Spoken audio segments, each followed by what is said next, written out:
Hello friends, welcome back to our channel Paru's passion. ఈరోజు మనం ఈ వీడియోలో స్టఫ్డ్ క్యాప్సికమ్ని ఎలా తయారు చేసుకోవాలో చూసేద్దాం. ఈ స్టఫ్డ్ క్యాప్సికమ్ తయారు చేసుకోవడానికి కావాల్సిన ఇంగ్రీడియంట్స్ని 1 by 1 చూసేద్దాం. 1 కప్పు తరిగి పెట్టుకున్న ఆనియన్ ముక్కలు, ఇంకా 1 కప్పు తరిగి పెట్టుకున్న టమాటా ముక్కలు, కొద్దిగా మొజరెల్లా చీజ్, ఇంకా కొద్దిగా కొత్తిమీర, కొద్దిగా కారం, గరం మసాలా పౌడర్, టేస్ట్కి సరిపడా సాల్ట్, ఇంకా కొద్దిగా ఒరిగానో, ఇది ఆప్షనల్, 3 కోడిగుడ్లు. నేను ఇక్కడ 4 క్యాప్సికమ్స్కి సరిపడా ఇంగ్రీడియంట్స్ని చూపించాను. ఫస్ట్ కోడిగుడ్లను పగలగొట్టి ఒక బౌల్లోకి ఇలా తీసుకోవాలన్నమాట. ఇప్పుడు ఇదే బౌల్లో మనం ముందు చూపించిన ఇంగ్రీడియంట్స్ని 1 by 1 వేసుకొని బాగా కలుపుకోవాలి.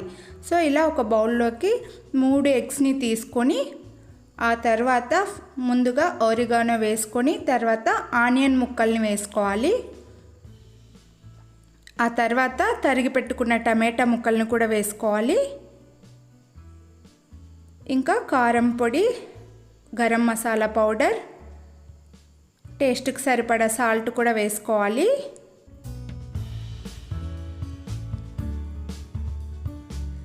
ఆ తర్వాత చీజ్ వేసుకోవాలి. ఈ చీజ్ కూడా మనకు నచ్చినంత వేసుకోవచ్చు. ఎక్కువ కావాలంటే ఎక్కువ వేసుకోవచ్చు, తక్కువ కావాలంటే తక్కువ వేసుకోవచ్చు.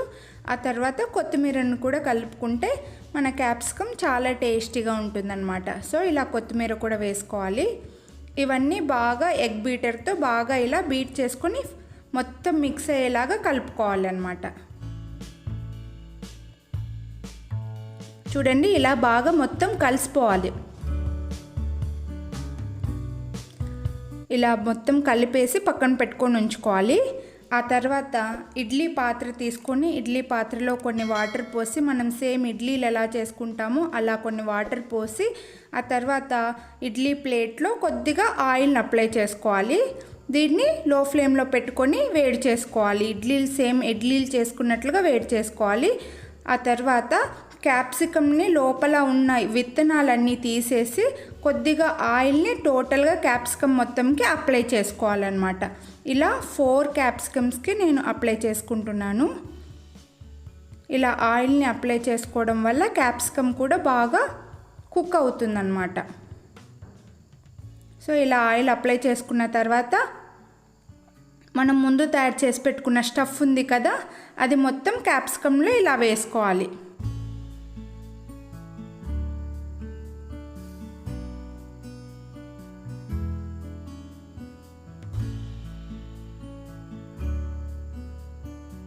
చూడండి, ఈ క్యాప్సికమ్ని తినని వాళ్ళు కూడా ఇలా చేసి ఇచ్చారంటే చాలా హ్యాపీగా తింటారనమాట. ఇలా స్టఫ్ చేసుకున్న తర్వాత వీటిని ఇడ్లీ ప్లేట్లో పెట్టేసుకొని మూత పెట్టేసుకొని లో ఫ్లేమ్లో బాయిల్ చేసుకోవాలన్నమాట. మధ్యలో ఒకసారి ఓపెన్ చేసి ఇది బాయిల్ అయిందా లేదా అని చెప్పేసి, ఇలా ఉడికిందా లేదా అని చూడాలి. సో మన క్యాప్సికమ్ తయారైపోయిందండి. మన స్టఫ్డ్ క్యాప్సికమ్ తయారైపోయాయి.